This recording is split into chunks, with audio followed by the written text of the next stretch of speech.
மணத்தக்காளி கீரையில் நிறைய ஹெல்த் பெனிஃபிட்ஸ் இருக்குது. முதல்ல இது வாய்ப்புண்ணை குணப்படுத்த ரொம்பவே உதவும். அதுக்கப்புறம் செரிமானத்தை அதிகரிக்கிறதுக்கும் கல்லீரல் ஆரோக்கியமாக வச்சுக்கிறதுக்கும் இது ரொம்ப நல்லது. உடம்புல இருக்க நச்சுக்களை வெளியேற்றவும் ரத்தத்தில் சர்க்கரை அளவை கட்டுப்படுத்தவும் இது பயன்படும். இது மட்டும் இல்லாமல் இன்னும் நிறையவே இருக்குது. இப்படிப்பட்ட இந்த மணத்தக்காளி கீரையை கண்டிப்பாக நம்ம வீக்லி ஒன்ஸ் ஆவது எடுத்துக்கணுங்க. இதை வச்சு ஒரு பொரியல் எப்படி செய்யறதுன்னு பார்க்கலாமா வாங்க.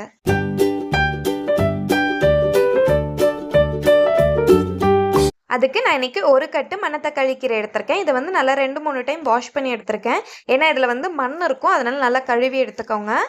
இதை வந்து நல்லா இந்த அளவுக்கு வந்து பொடியாக நறுக்கிக்கோங்க. இப்போது ஒரு பேனில் ஆயில் கொஞ்சம் சேர்த்துட்டு நல்லா சூடானதும் ஒரு 1/4 டீஸ்பூன் கடுகு சேர்த்து நல்லா பொரிஞ்சதும் ஒரு 1/4 டீஸ்பூன் கடலைப்பருப்பு, 1/4 டீஸ்பூன் உளுந்து சேர்த்துட்டு இது நல்லா கலர் மாறினதும் ஒரு 4 வரமிளகாய் சேர்த்துட்டு ஒரு பெரிய வெங்காயத்தை வந்து பொடியாக நறுக்கி வச்சுருக்கேன், அதையும் இது கூட சேர்த்துட்டு நல்லா மிக்ஸ் பண்ணி விட்டுக்கலாம்.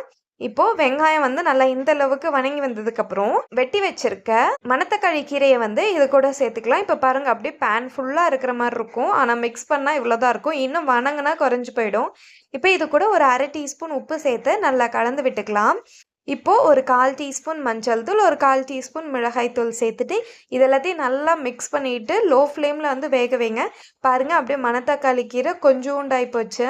இப்போது இதில் வந்து உப்பு கரெக்டாக இருக்கான்னு இந்த ஸ்டேஜில் வந்து டேஸ்ட் பார்த்துக்கோங்க. பத்தலைன்னா வந்து லைட்டாக சேர்த்துக்கோங்க.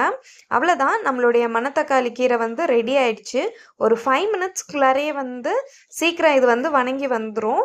நல்ல சுட சுட சாப்பாடோட இந்த மணத்தக்காளி கீரையை வச்சு சாப்பிட்டிங்கன்னா டேஸ்ட் அவ்வளோ சூப்பராக இருக்கும். நீங்களும் வந்து இதை ட்ரை பண்ணி பார்த்துட்டு எப்படி இருந்துச்சுன்னு கமெண்ட்டில் சொல்லுங்கள். இந்த மாதிரி வேறு ஏதாவது ரெசிபீஸ் வேணுனாலும் கமெண்ட்டில் சொல்லுங்கள். பை.